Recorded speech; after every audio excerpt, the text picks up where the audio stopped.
Donald Trump all set for his second inauguration as U.S. president, promising a brand new day. TikTok restoring services to its 170 million American users.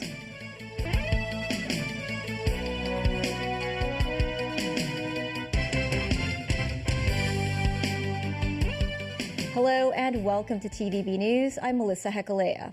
Donald Trump, who overcame impeachments, criminal indictments, and a pair of assassination attempts to win another term in the White House, will be sworn in as the 47th U.S. president in a few hours. Trump held one last victory rally in Washington, D.C. on the eve of his second inauguration, nearly filling the 20,000-seat arena after a full day of events. He vowed to make good on his campaign promises from day one and is expected to sign a torrent of executive actions that are expected to include border security issues. Tracy Furness has more.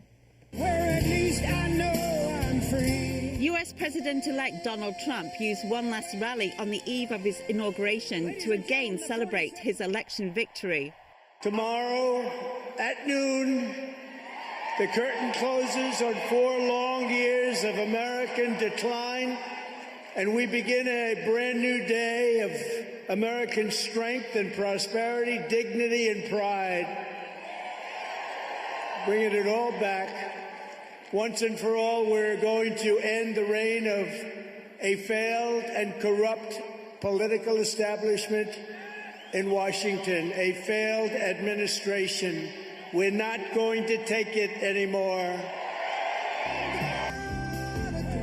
Celebrations started Saturday night with Trump marking his return to power with a fireworks display at his Trump National Golf Club in Sterling, Virginia, about 30 kilometers outside Washington.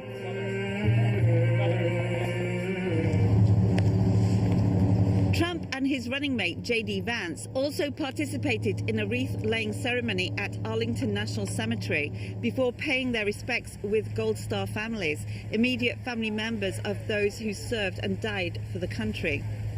Tech billionaires Elon Musk and Jeff Bezos were among the star-studded guests at Trump's pre-inauguration dinner in Washington on Sunday, where he promised to give his supporters the best first day, the biggest first week, and the most extraordinary first 100 days of any presidency in American history.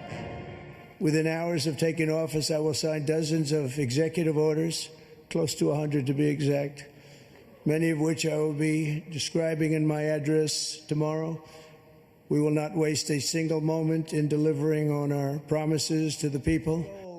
The orders are expected to cover border security, mass deportations, rolling back government diversity initiatives, pardoning many defendants accused or convicted of crimes related to the January 6, 2021 Capitol attack, boosting oil and gas production, and replacing thousands of career government bureaucrats. Tracy Furness, TVB News. Live coverage of the inauguration of Donald Trump by NBC News will be broadcast live on TVB Pearl tonight, starting at 11 p.m. Chinese Vice President Han Zheng, who is in Washington as an envoy for President Xi Jinping at Donald Trump's inauguration, has held meetings with U.S. Vice President-elect J.D. Vance and business leaders. Trump's transition team said Vance and Han talked about various topics, such as fentanyl, balancing trade, and regional stability.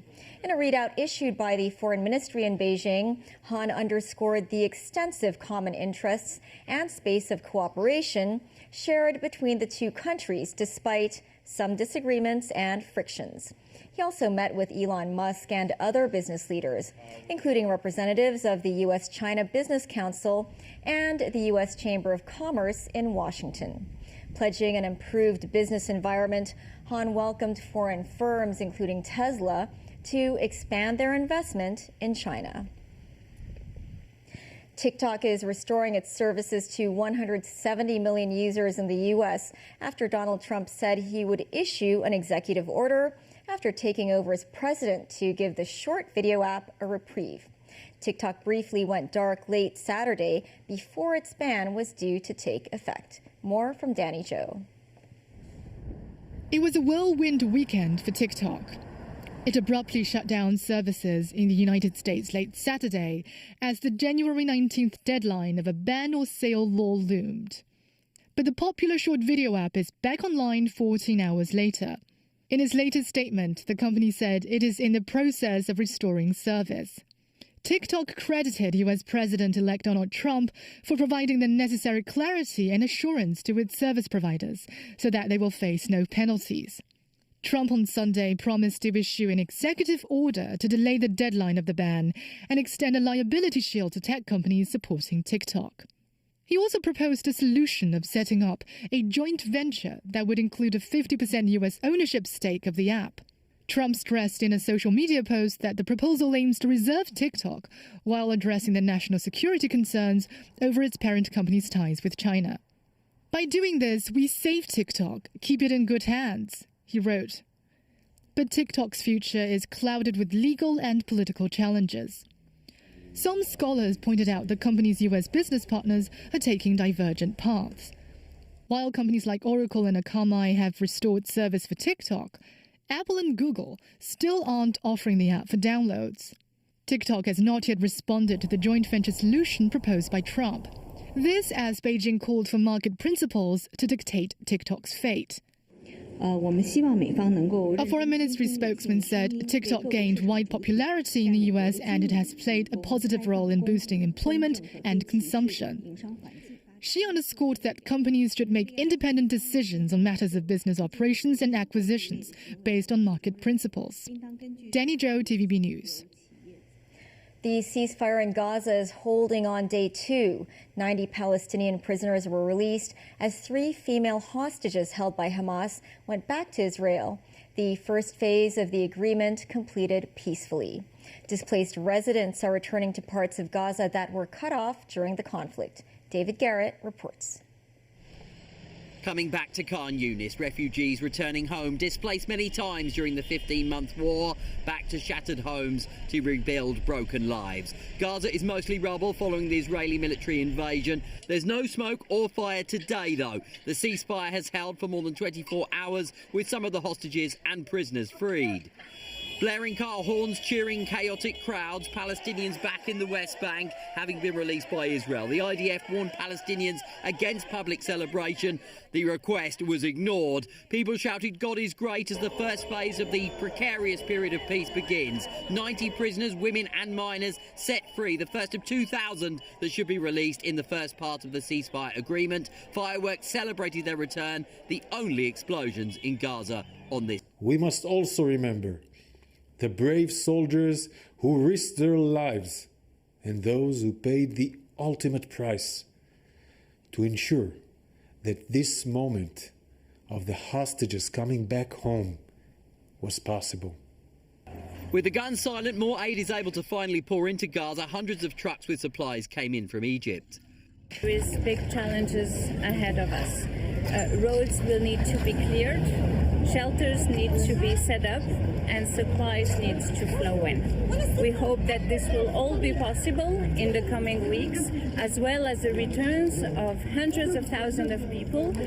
US President Joe Biden got his deal done in his last major act as leader. Biden says Gazans have suffered enormously because of Hamas, adding the Trump administration must be persistent to keep peace. David Garrett, TVB News. An exploding gas cylinder caused a fire that ripped through a tented village at the most attended Hindu festival in India's north. No one was hurt.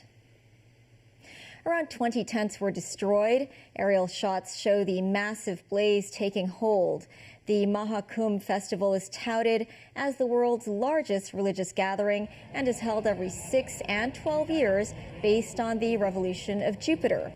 The tented village is needed to accommodate 70 to 80 million each weekend, with up to 400 million expected during the 6-week festival.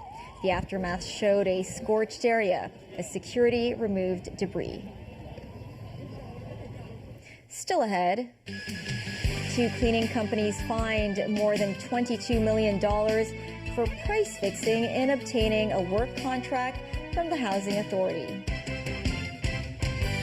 Invest Hong Kong says it's assisted over 500 overseas and mainland companies in setting up or expanding their businesses in the city last year. And a look at Switzerland's chocolate business.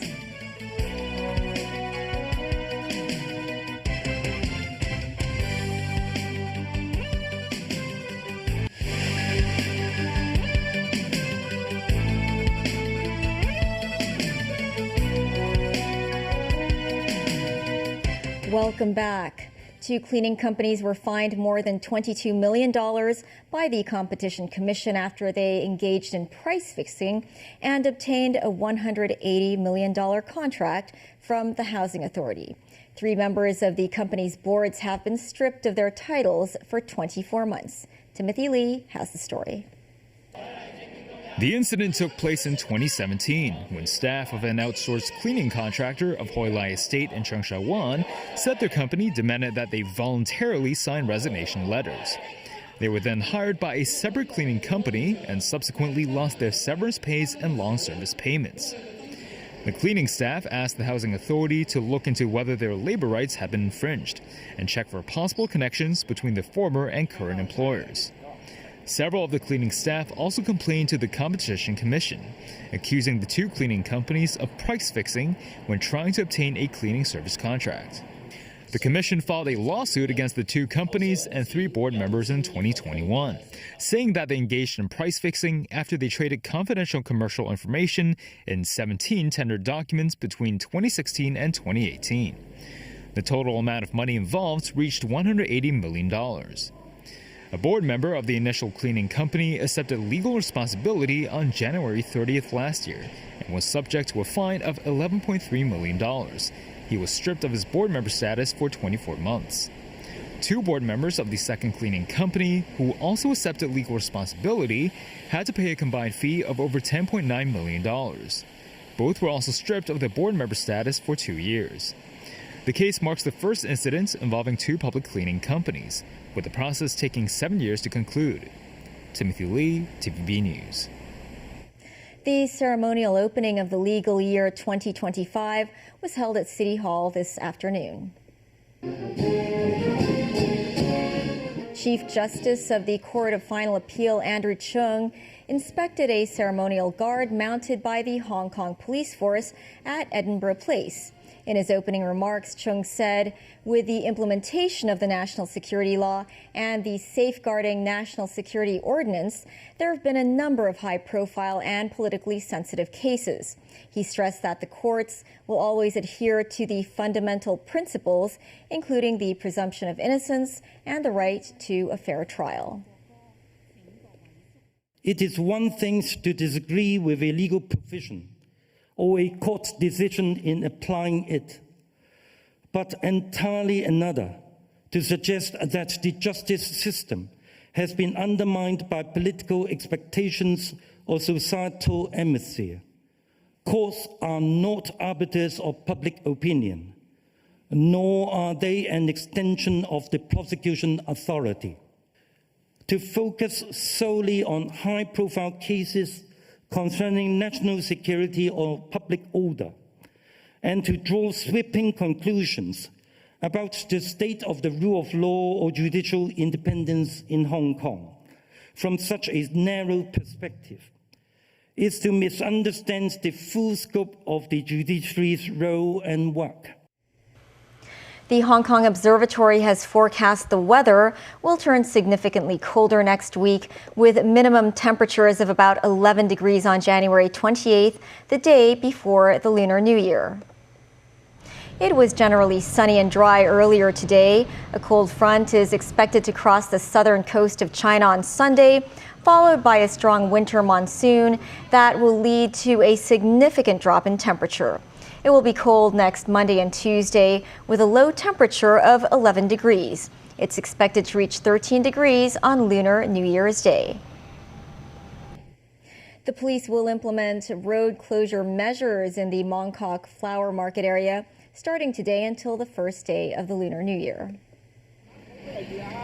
The police began setting up barriers at around 7 a.m. today.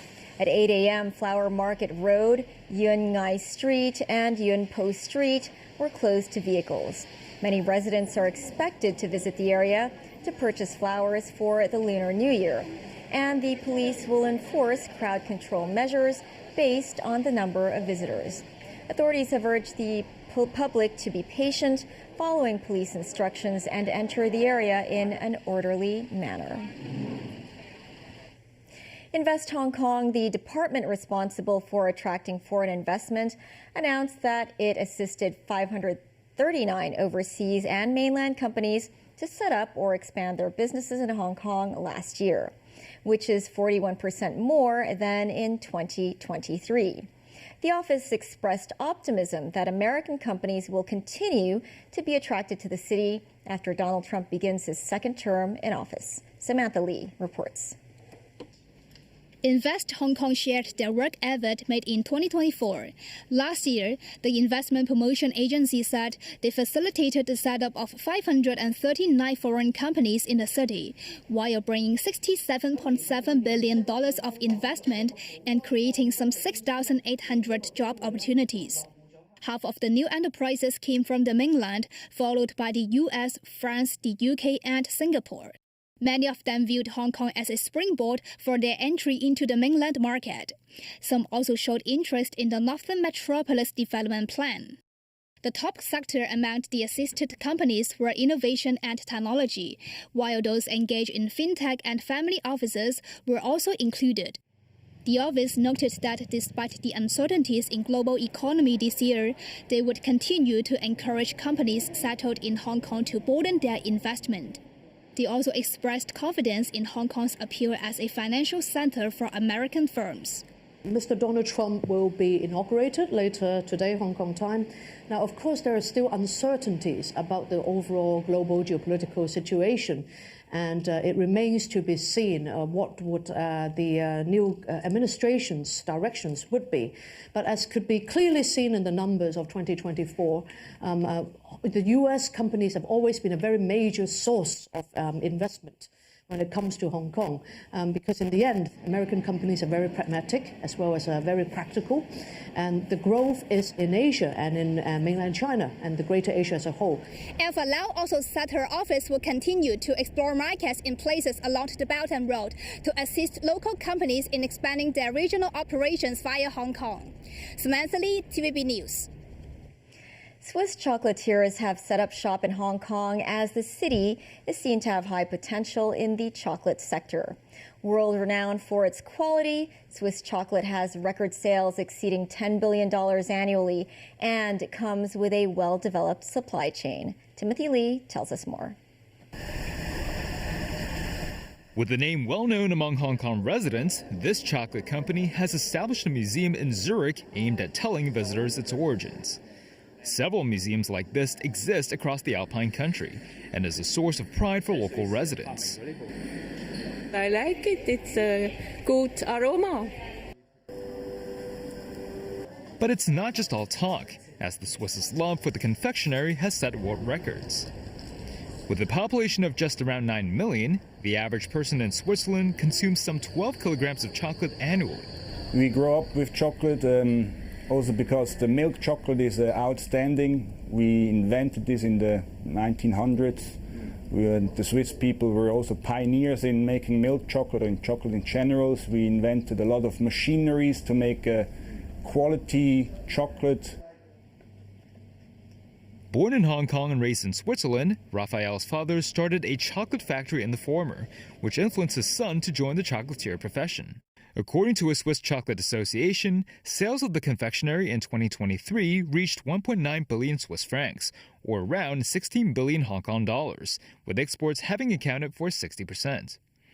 For those interested in the culinary craft, Raphael noted master courses are available in this country. So we have apprenticeships after high school, culinary schools here in Hong Kong as well. I just see the problem is in another way. Everybody wants to work these days in a fancy office, with a corner office, or wants to work on the computer, has an easy life, and nobody wants to work with their hands anymore. Interest in the chocolate sector has been on a steady rise in Asia.